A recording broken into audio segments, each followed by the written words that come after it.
Hey, it's me, Nalthazar, and welcome to another Magic the Gathering Puzzle Quest video.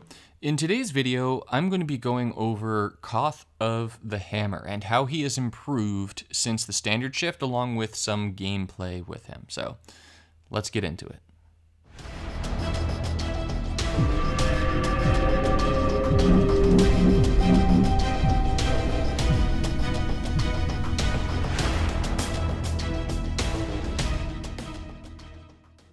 Since Zendikar Rising came out, Koth has actually become my most used Planeswalker, and I've been using him for every event that I can possibly use him for. I mentioned in all of my videos about the new set, and even during my pack openings, that Koth absolutely made out like a bandit with this set. This set is kind of made for Koth, and so I wanted to make this video really early on in my Zendikar cycle, so that those of you who have Koth can go ahead and build around him, and those of you who don't have Koth know that you should definitely pick him up and try him out. So Koth has some very distinct advantages over other Planeswalkers in Puzzle Quest. Koth has the highest singular mana gain or mana bonus in the game at +9, which is to red. And Koth's abilities very much so center around that +9 bonus to red. So the first ability only costs 6 loyalty, reshape the land, destroy 12 non-red gems. This is going to make it so that you get crazy cascades and absolutely absurd amounts of mana. Getting within a few turns, getting 100 mana in your hand as a Koth deck is really not that hard. Then you've got Rage of the Mountain, which is going to buff up your creatures, give them Trample and Berserker, which enables you to use your second ability kind of as like pseudo removal, or just as doing extra damage because of the Trample and the boost. And then the third ability, you're going to create a support, and that support has 10 shields. And whenever any player matches red gems, all of your creatures get a permanent +4/+4 buff. Now, with all of these wonderful things, these abilities, Koth has always had a very major downfall. In Koth decks, you are only allowed to use 3 supports, right? So Koth has a limit of 3 supports, which is, I believe, the lowest in the game. And given Koth's reliance on making red matches to be good, that limitation of 3 supports was a very difficult thing to build around because you had to run gem conversion, which meant that pretty much all of your supports in a Koth deck were going to be just pure gem conversion supports. However, Zendikar Rising brought to us a brand new mechanic in Landforming, and Landforming is going to absolutely revolutionize how we use Koth. Because what Landforming does is it makes it so that when we cast a card with Landforming, if we've made a horizontal match, then we get to put into play a token. And that token is going to convert gems to the color of the card. In these cases, right, for Koth, it means that we're going to be converting gems to red, which means that we can now throw in a bunch of spells into a Koth deck, and those spells are also going to serve as red gem conversion, which means that Koth gets absolutely ridiculous amounts of mana, guys. It is bonkers. And the number of red matches that you're going to make are absolutely nuts. Now, that was weakness number 1 of Koth. That was Koth's prime weakness. Koth's secondary weakness was that Koth, and just red in general, has never had very good access to card draw. However, in this set, we got a whole bunch of red stuff that draws us cards. We got cards like Valik Exploration, which on landfall red draws us 2 cards. Yes, before this would have taken up one of our precious support slots, but now, with Landforming, that's less of a big deal.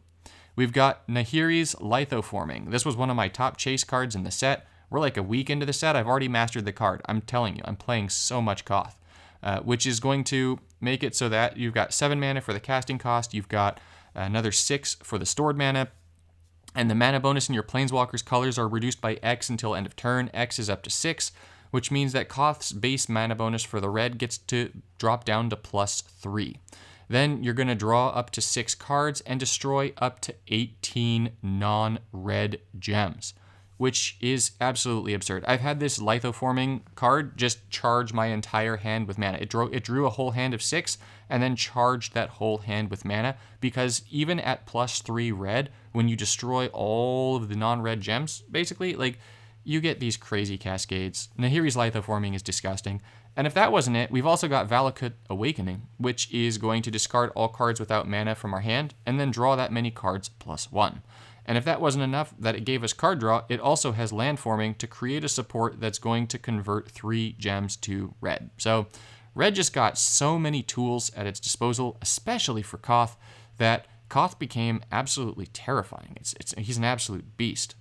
Now, even if we ignore just the draw feature, right? If we go back to Landforming, there aren't too many cards in red that have Landforming. And it's really only the uncommons on up that are worth using.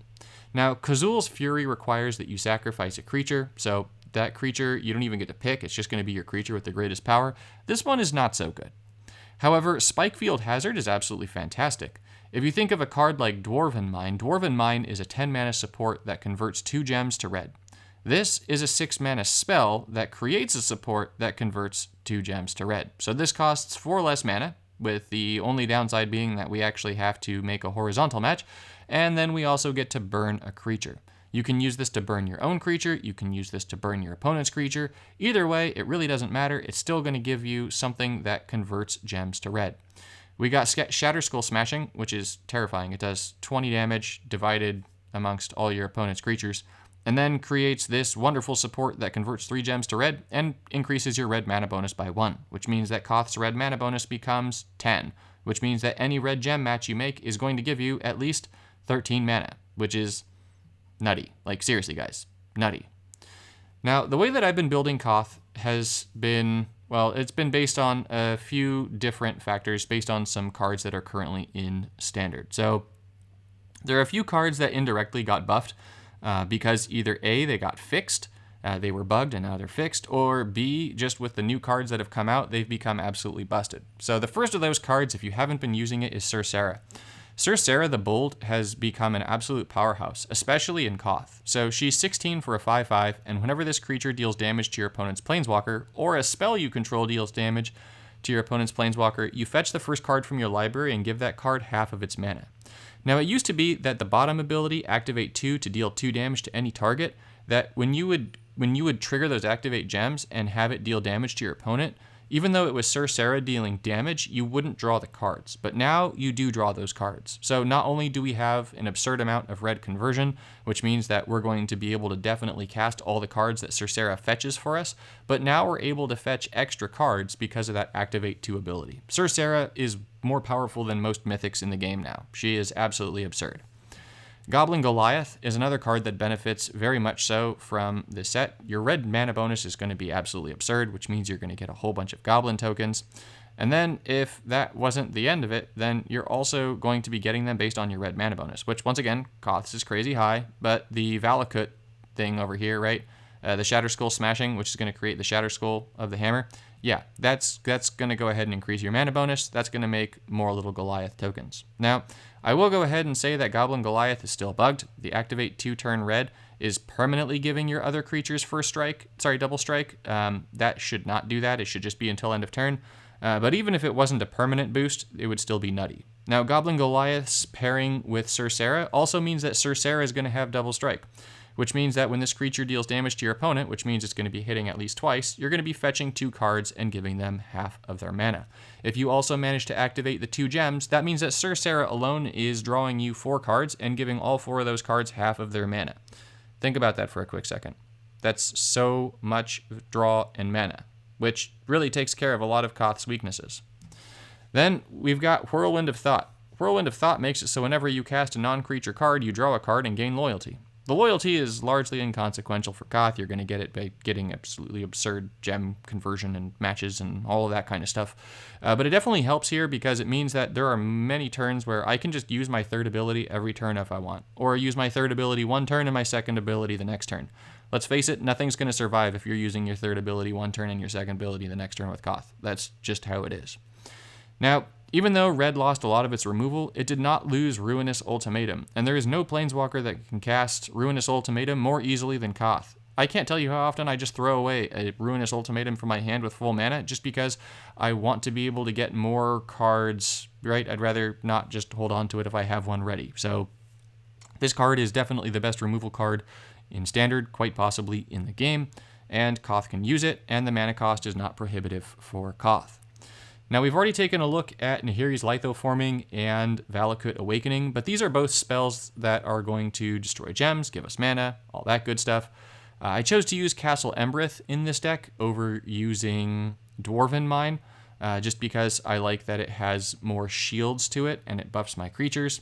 And then you'll also see that I'm running Skyclave Relic. I'm going to be making a separate video, I think, on this card alone. This is one of the best cards in Zendikar. It's wild. Like, seriously, if you get this card, or if you have this card and you haven't tested it out, you have to test this thing out. This thing is bonkers. I can't. It's busted, man. So this support can't be reinforced, which means that when you make copies of it with the kicker, you get separate copies of the card, meaning you get multiple different versions of Skyclave Relic on the battlefield, and they're all going to activate gems to convert 2 gems to your Planeswalker's colors. Remember, Koth destroys gems with his first ability, and Nahiri's Lithoforming is destroying gems, which means we're going to be destroying a ton of gems. And if you destroy gems that are activated, that triggers them. So you're going to have turns where literally the whole board is either loyalty gems or red gems, because you're going to start triggering these Skyclave Relics, which are going to then start triggering other ones that are going to trigger other ones.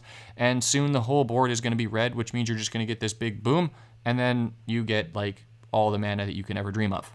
So it's beautiful. This whole deck here is amazing. The synergy is disgusting. Escape to the Wilds is almost even unnecessary for the card draw. You could even throw it in, you could throw something else in instead of it. But I like it for consistency because, once again, I'm using Koth in events, so I don't like losing points. So I use Escape to the Wilds.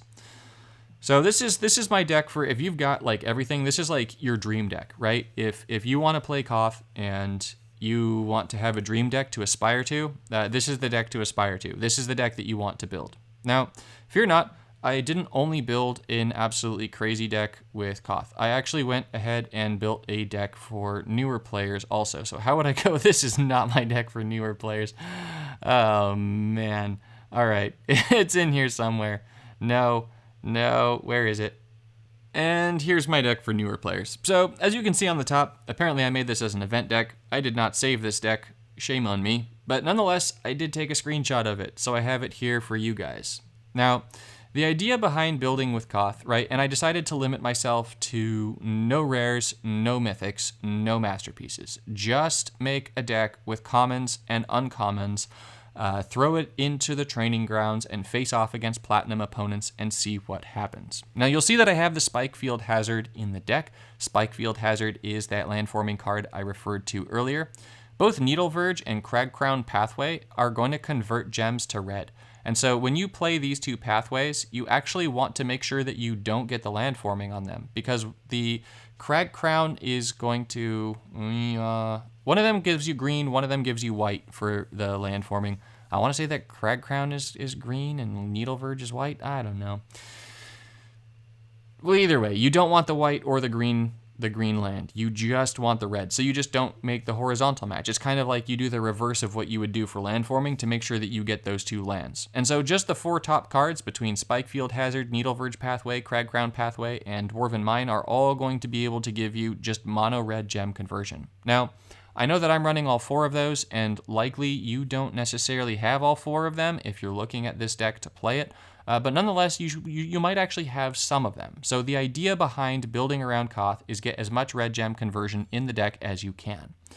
Once you've done that, you want to put your biggest, nastiest baddies in the deck that you can. So Fireborn Knight and Erois' Champion. These both have double strike. Double strike pairs wonderfully with Koth's abilities. Remember, Koth's third ability is going to permanently buff your creatures. Koth's second ability is going to give your creatures +8/+0 until end of turn. Meaning that if you've got both Erois' Champion and Fireborn Knight down, that's going to be +32 damage for using that second ability. For the third ability, that means that every time that you make a red gem or a red swap or a red match, or your opponent makes a red match, that you are adding an extra 16 damage to your creatures, which is going to be a lot, especially if you have multiple converters.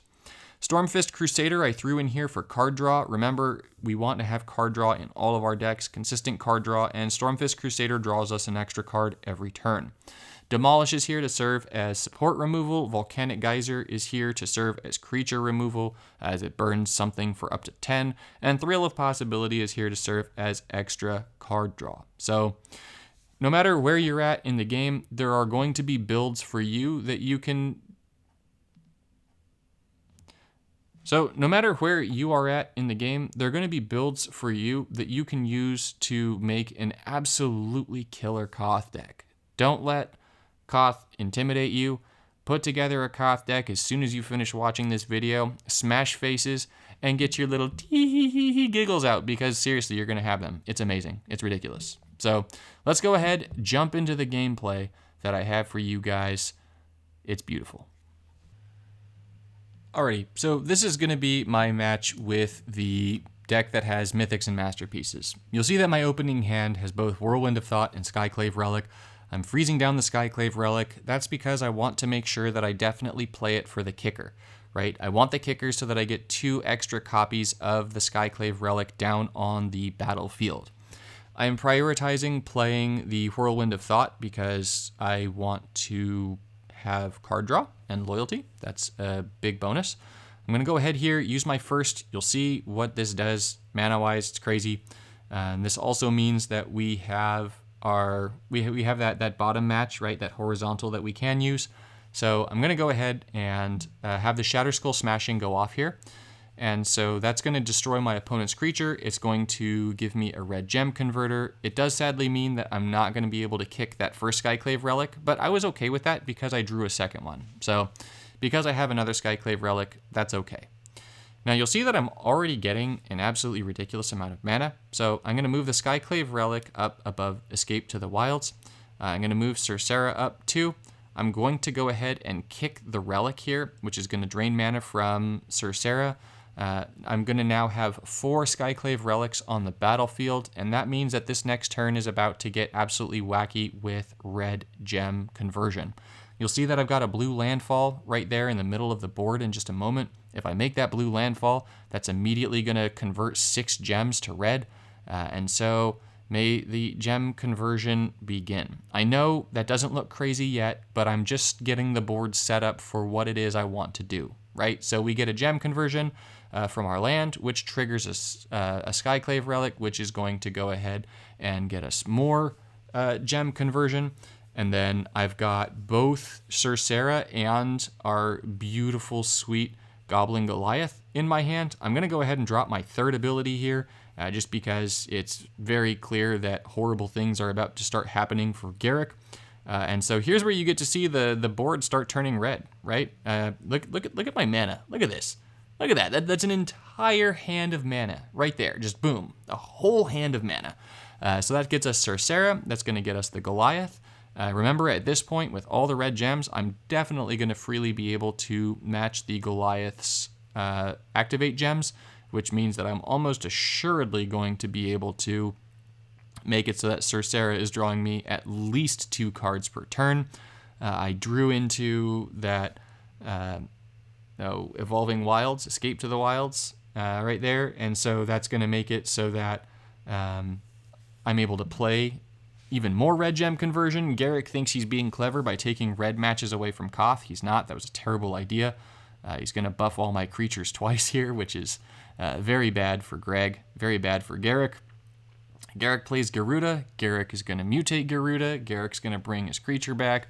But this is over. There's absolutely nothing that Garruk can do about this now. This is about to get absolutely terrible. So I'm going to go ahead, take a look at what I've got in my hand. You're going to see supports flashing all around the board. That's just me checking on what it is that I have.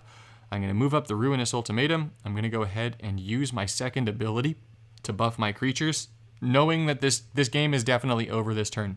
There is absolutely nothing that Garruk is going to be able to do about the horrible onslaught that's about to happen. So take a look at the red gems that are about to start converting from all of the relic conversions here. So you're going to see that red gems are just, oh man, red gems are going to be flying. Look at all the mana this gets. And then on top of that, not just the mana, but just because of the way that Koth's ability works, Look at all these buffs on my creatures. My creatures are getting thick as heck. And if you factor in that they've all got double strike too, oh, jeez. Oh, man. Except for the Goliath himself, right? But here you're getting to see the power of the relic. I'm going to go ahead and burn Garrick here with the first of my Cercera activations, even though, sadly, I won't be able to use the second, even if I get it, because, well, you know, I've only got room for one more card in my hand, but the red gems are still going. And we get another Goliath, which is terrifying. And we get all the extra little goblins. And we're also going to get the next critter in my hand, which is another Cercera, and we get to use a Ruinous Ultimatum. We cannot use the Skyclave, the Shatter Skull in my hand, so that's just going to be the end of the Mythic and Masterpiece match. Let's move to the Pauper one. Now, if you're thinking to yourself, Nalthazar, that deck that you just showed us was absurd. That was crazy, but I don't have the cards to make that. So it's like you're taunting me with this absolutely amazing deck, but I'm not. Look at how this deck functions right here. So this is my common uncommon deck. Now, I'm not saying that this common uncommon deck is one of the best decks in Standard. It's not. It just showcases just how absolutely ridiculous and filthy Koth is. Okay, that's what I'm getting at here. So your goal is going to be to make as many red matches as possible. Now, I've got an absolutely filthy red match available. You'll see that I'm going to freeze down that pathway. I do not want the pathway to come down right here just because I didn't want it to give me a non-red conversion. The uncommon little critter up top, right, is absolutely beautiful. The Stormfist Crusader, yeah, that thing is drawing me cards. That's what's pinging me and giving me extra goodness. I'm going to go ahead and try and get to my third ability as quickly as I can because I've got these double strikers on the battlefield, and these double strikers are, well, nasty, right? There's no better way to put it. Just absolutely filthy. I'm already at my second ability, which is not very surprising with Koth. Koth gets to his abilities really quickly just because of the way that the first ability works with destroying gems, or if you're running a lot of gem conversion, then that's just going to naturally happen. Thrill of Possibility is going to draw us more cards. We're going to use another Thrill of Possibility, draw more cards. We get a Spike Field Hazard, which is perfect because that's going to be yet another gem converter for us, which we absolutely want. I am going to use it on my opponent's critter. It's got 5 toughness right now, and since the Erosis champion has Berserker and 4 power with the double strike, that means that I will be able to have Erosis champion stay alive this turn. So I'll be able to definitely kill my opponent's creature. I'm going to get another red gem converter out of it. I made a foolish match. I did not make a horizontal match, but that's okay. I'm going to burn Bolas. I don't get the red gem converter, but I do kill the thing anyways. And I'm getting mighty close to my third ability. Now, guys, Koth is filthy. Koth is super, super nasty. Like, seriously, if you haven't played Koth yet with Zendikar Rising, you should definitely play Koth with Zendikar Rising. Okay? So you'll see that I'm looking at, well, where am I at with my abilities here? I only need one more loyalty, so I'm definitely going to go ahead and take one of my red matches here, and I'm going to definitely take one of my vertical red matches here, because I want to be able to play my pathway without having the extra gems come down. No, I don't make the red gem. Okay, hold on. I'm going to explain this. Yes, okay, I remember this match now. I did not make that red match because I wanted there to be more red gems on the board, because I knew I was going to be at my third ability, and I was hoping to be able to make a double or even a triple red match with all of the red gems that were going to be available to me. So I'm going to go ahead, I'm going to use my third ability, I'm going to move the Dwarven Mine on up, I'm going to go ahead and take that red match right there with the loyalty, so that I can buff all my creatures +4/+4. I'm going to get both of the other critters down. I'm going to get more gem conversion. And then hopefully on the turn after this, I can do horrible, horrible things to Bolas, because I'm not a big Bolas fan. Well, actually I am, right? Bolas is crazy strong. But I mean that, I don't like playing against Bolas. Bolas is very strong. That's what I meant by that, right? Yeah, okay, we can agree with that. Koth is a big game hunter. Bolas is big game. Koth is going to like to hunt this thing. That's all there is to it, right? So the double strike critters are becoming even scarier because, well, double strike is scary. And, well, now that we're buffing up these double strikers, they're becoming, well, even more scary. And so now if Bolas wants to go ahead and take that red match from me, I'm cool with that. It's going to buff all my creatures. I've got now, 5 40, 80, 92 power on the board. Yeah, I've got 92 power on the board. And that's perfect. I've got a double red match. So, okay, leaving all those red gems was good. I'm going to go ahead, use Koth's second ability to get a little bit of extra power going. I'm going to make a double red match, which is going to give all my critters plus 8 power, which is going to be super sweet. So that means that Erois' champion is now going to be hitting for 64. The Fireborn Knight is going to be hitting for, well, it doesn't matter. Bolas is dead. That's it. The end. Goodbye, Bolas. You done. You bacon. So, in closing, if you haven't given this orange-eyed, fire-armed behemoth of a planeswalker a chance since Zendikar Rising came out, definitely go ahead and give him a chance. If you have the ability to make either of my decks, go ahead and put them together, especially this one right here. It's filthy, guys. Koth is definitely an S-tier planeswalker in this set. I'm going to go ahead and say that Koth has jumped Nissa Worldwaker and Garruk 3 as the best monocolored planeswalker. I feel no shame in saying that. It is absolutely without any shadow of a doubt true. I have made an absolutely absurd Nissa Worldwaker deck since Zendikar came out, but with her losing her removal and Koth gaining all of the weapons that he has, Koth is without any shadow of a doubt the best monocolor walker in the game. So thank you guys so much, as always, for watching, and I'll see you in the next one.